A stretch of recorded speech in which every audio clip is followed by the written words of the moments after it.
La France commémore donc les attentats de janvier 2015. Il y a tout juste 10 ans, entre le 7 et le 9 janvier, une série d'attaques islamistes avait causé la mort de 17 personnes à Paris, Montrouge et Porte de Vincennes. La rédaction de Charlie Hebdo avait été décimée. L'onde de choc avait traversé le monde entier. Elle avait été particulière, évidemment, pour les dessinateurs et caricaturistes du monde entier. Avec nous en direct de Liège, en Belgique, Pierre Kroll. Bonsoir Pierre, merci d'être avec nous. Vous êtes dessinateur au journal francophone Le Soir. Vous êtes également membre de l'association Cartooning for Peace, chroniqueur télé, radio. Vous avez même fait des seuls en scène. On va en parler d'ailleurs pour aborder ces questions de la liberté d'expression. Alors beaucoup se souviennent de la manière dont ils ont appris cette tragédie ce matin-là du 7 janvier 2015. Vous étiez dans votre voiture. Oui, c'est vraiment un détail, mais c'est vrai que ce genre d'événement, on se souvient de tous les détails. Et moi, j'étais effectivement en train d'essayer les connexions téléphoniques de ma nouvelle voiture. Voilà. Et je reçois tout de suite, le premier appel que je reçois là, c'est celui d'un journaliste belge, excusez-moi, qui m'apprend ce qui se passe en direct à Charlie Hebdo. Et je n'en reviens pas, et je dois commenter en direct le nom des différents dessinateurs. Surtout, je n'oublie jamais qu'il y a eu d'autres gens qui étaient dessinateurs, et puis il y a eu l'hypercachère. Hein. Mais bon, restons dans mon métier. Moi, je connaissais les 5 dessinateurs personnellement. Certains étaient des maîtres pour moi, Cabu et Wolinski, que je lisais depuis très petit, je vais dire. Et puis d'autres, j'étais plus proche de Charles. On a eu beaucoup de discussions ensemble. Et T-News, j'ai même fait un voyage avec lui pour Cartooning for Peace, justement, et pour l'Alliance française en Colombie, pour parler déjà liberté d'expression et tout ça. Qu'est-ce qui a été tué ce jour-là ? Qu'est-ce qui a été tué ? D'abord des gens et des amis, mais à travers eux, oui, la liberté d'expression. En tout cas, il faut toujours rappeler que Charlie Hebdo est un journal particulier. Hein. C'est pas un journal d'information généraliste. C'est un journal satirique. C'est un journal qu'on aime ou qu'on n'aime pas. Et quand on l'aime, c'est pour ses excès. C'est parce qu'il est engagé avec humour tout le temps, très fort contre les religions, en tout cas les théocraties, tous les abus de l'usage de la religion pour avoir du pouvoir. Et puis aussi une tradition antimilitariste, féministe, antiraciste, etc. Donc c'est un journal engagé. À travers lui, évidemment, on a attaqué cet engagement-là, mais aussi la liberté de la presse. Vraiment, je le pense, parce que ça n'a été qu'un début. Après, on a vu arriver une quantité d'autres attentats ciblés sur des gens qui sont sur leur terrasse, le Bataclan, etc. Donc c'est étape par étape tout ce qui fait la vie libre, intelligente, amusante en Occident qui était visé. Alors on va évidemment voir ce qui a changé au cours de ces 10 dernières années. Selon vous, le dessinateur, j'aimerais qu'on voit d'abord le dessin que vous aviez fait à l'époque, le lendemain de ces attaques contre Charlie Hebdo. C'était le 8 janvier 2015, Mort de rire. C'est ce dessin-là que vous aviez fait le lendemain, on le voit à l'image. Mort de rire, et pourtant vous dites que ce qu'il y a de sidérant, vous Pierre Kroll, c'est qu'un caricaturiste, un dessinateur, ça reste un grand enfant, malgré le métier très sérieux que vous exercez.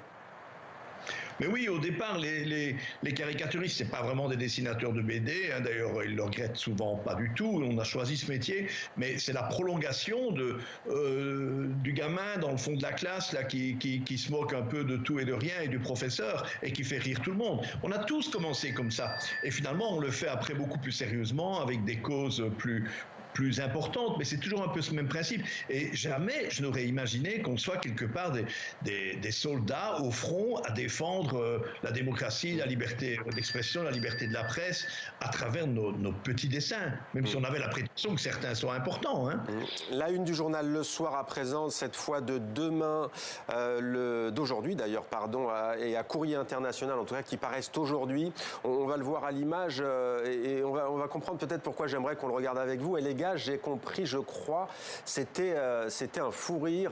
C'était pour rire, pardon. C'était pour rire. Je ne voyais pas trop ce qu'il y avait sous la bulle. Pierre Kroll, est-ce qu'on peut rire de tout ? Vous dites on n'est pas obligé. Ouais, ce dessin, je l'ai voulu un peu léger. Hein. J'avais évidemment trop d'idées pour une commémoration comme ça après 10 ans, et j'ai voulu le faire simple, un peu bête, et me moquer de ces djihadistes fous. Et comme si, après 10 ans, ils ont compris que finalement tout ça était un peu pour rire. Mais Charlie Hebdo l'avait pas fait que pour rire. Hein. Il l'avait fait aussi pour agir contre l'intégrisme. Alors, est-ce qu'on peut rire de tout ? Oui, la question est aussi en filigrane derrière ce dessin. Vous savez, c'est amusant de me demander si on peut encore rire de tout, parce que pendant 30 ans, je vais dire, on m'a demandé est-ce qu'on peut rire de tout. Déjà, on en avait marre de répondre à cette question parce qu'elle est mal fichue, elle est mal tordue, vous riez de ce que vous voulez, etc. Et effectivement, après Pierre Desproges qui disait on peut rire de tout, mais pas avec n'importe qui, ce qui reste vraiment très vrai, moi, je préférais dire on peut rire de tout, mais on n'est pas obligé. Et je disais ça il y a longtemps, et c'est ridicule de dire que c'est au cœur de l'événement ici. Si ça fait pas rire, si ça amuse pas les frères Kouachi et quelques milliers d'autres, eh ben, qu'ils passent leur chemin. Tout ça a été complètement manipulé pour faire une véritable guerre derrière ça.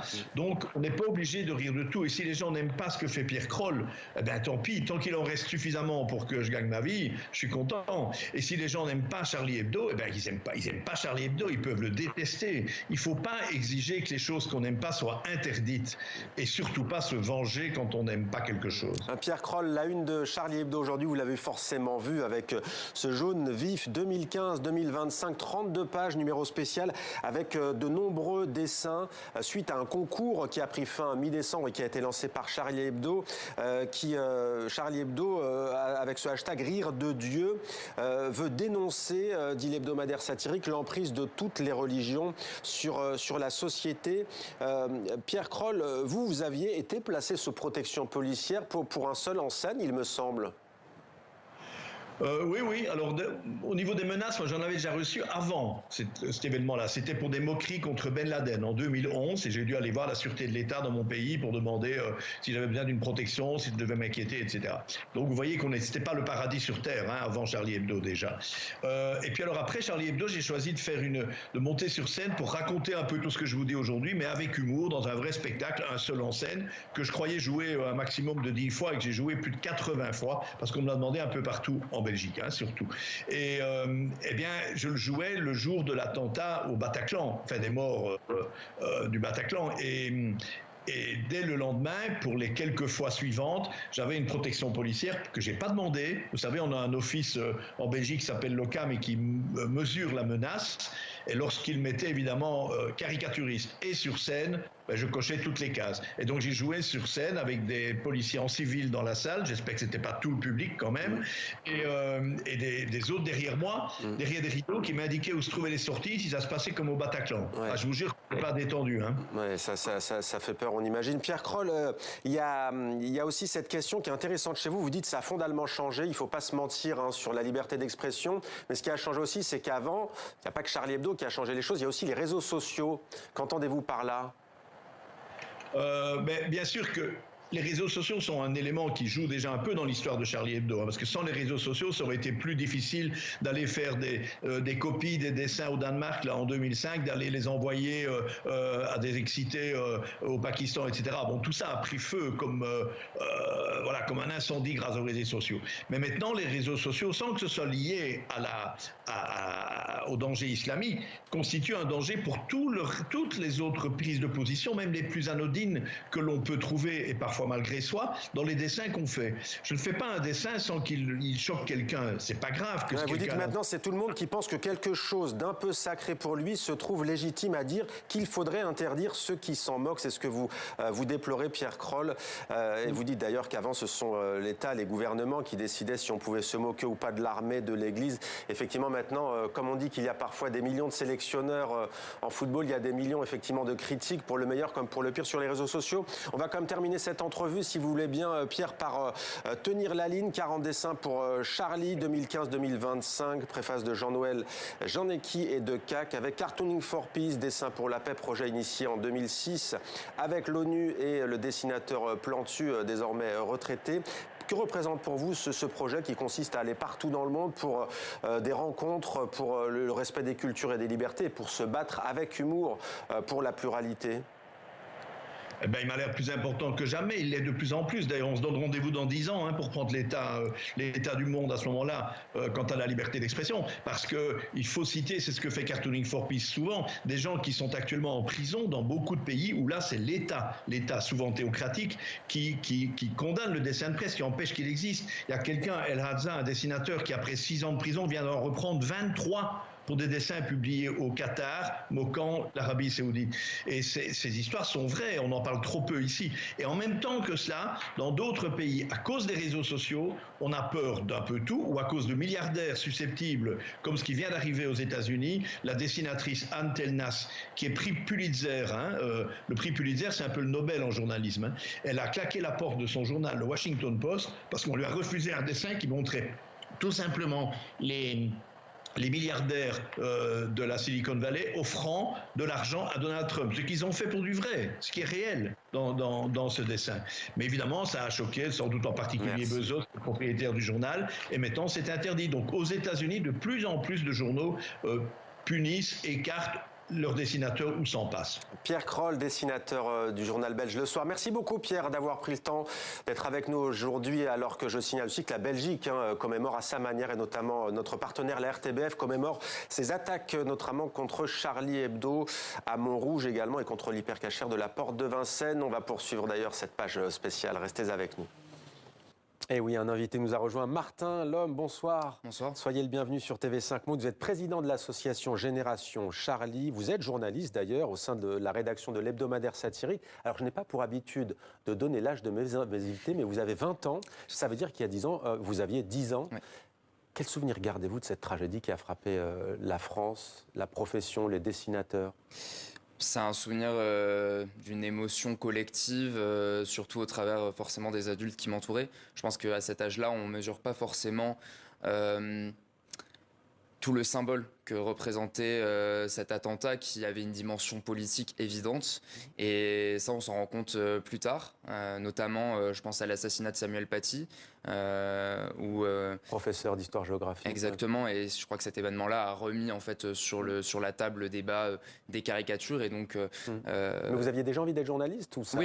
Oui, j'avais déjà envie d'être journaliste, mais c'est vrai que... amplifier votre ambition, votre vocation. Tout à fait, on peut dire ça. Vous avez participé tout au long de cette journée, et on imagine que c'est éprouvant, ces cérémonies. Vous étiez notamment devant les anciens locaux de Charlie Hebdo, à l'hypercachère également.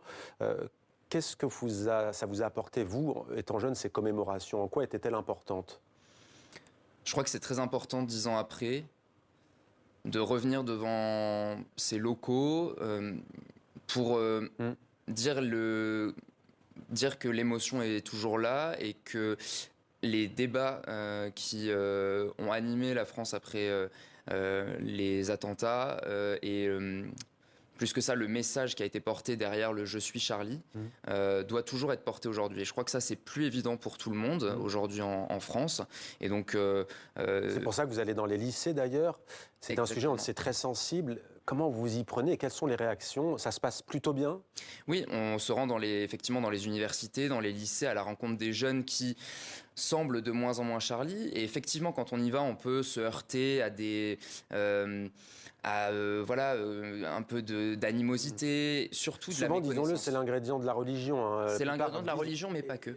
C'est aussi, par exemple, récemment, la question des dessins de Gisèle Pellicot. Et donc, le journal est souvent vu comme un journal parfois raciste, réac, islamophobe. Donc, nous, on est là pour casser ces idées reçues-là avec la rédaction. Pierre Kroll le rappelait, c'est un journal satirique. Un journal satirique, de par définition, il provoque. Je me souviens d'un dessin aussi qui avait beaucoup choqué, c'était sur le génocide des Tutsis, et sur Stromae, Papa Outé, alors qu'il était touché dans sa chair.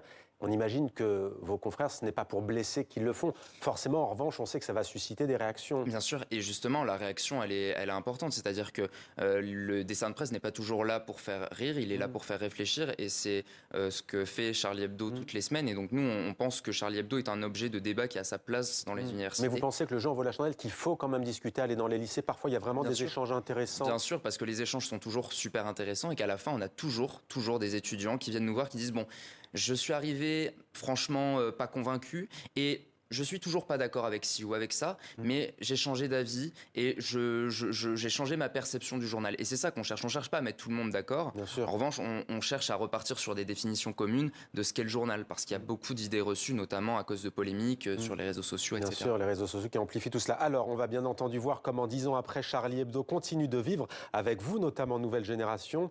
On recevait dans une des précédentes éditions le réalisateur de Charlie envers et contre tout, Jérôme Lambert. C'est à voir sur France Télévisions. Télévisions et sur la plateforme de France Télévisions. On va regarder un extrait dans lequel s'exprime Rhys, directeur et à l'époque dessinateur blessé au cours de l'attentat du 7 janvier.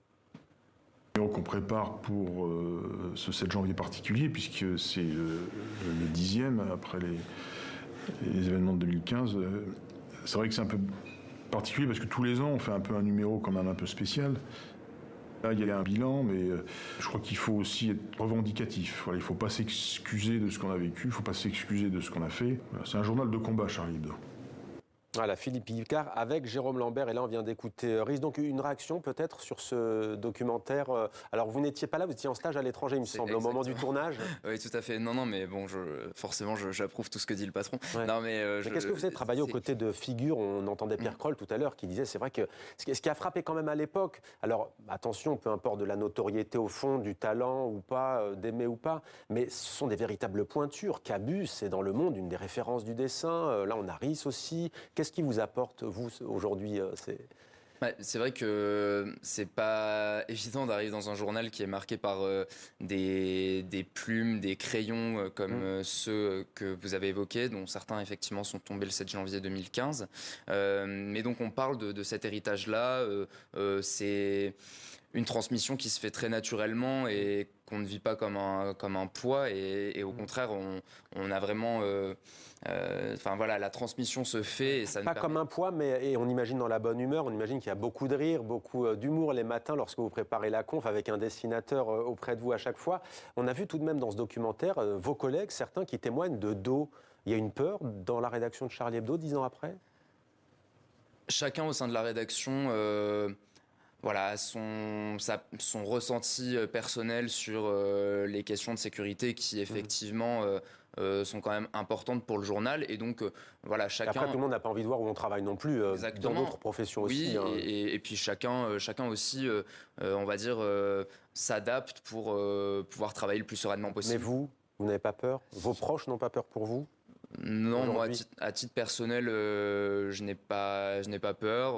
Peut-être que certains de mes proches ont peur. Effectivement, il y a des discussions qui se posent, mais après, on prend aussi des précautions et tout se passe plutôt très bien. On n'en a pas encore parlé. Vous écrivez en général sur quel sujet de prédilection? On sait que le regretté, par exemple, oncle Bernard Marie, c'était beaucoup plus sur les questions d'économie. Il y a des spécialisations dans Charlie. Vous écrivez sur quoi? Alors, effectivement, il y a des spécialisations, mais la force de la rédaction de Charlie aussi, c'est que c'est une petite équipe qui va être aussi amenée à un peu toucher à tout. Moi, j'aime bien traiter des questions de religion et de laïcité, mais je veux rassurer mais je veux rassurer les téléspectateurs, Charlie Hebdo, ce n'est pas que ça, contrairement à ce qu'on pourrait penser parfois. C'est aussi un journal qui porte l'écologie politique, le féminisme, donc la science aussi. Donc, les inégalités économiques, exactement. Notamment. Donc, voilà. Merci beaucoup d'être venu sur notre plateau, Martin Lhomme, président de Génération Charlie, un hebdomadaire dans lequel vous travaillez donc aujourd'hui. Merci d'être venu. Merci à vous.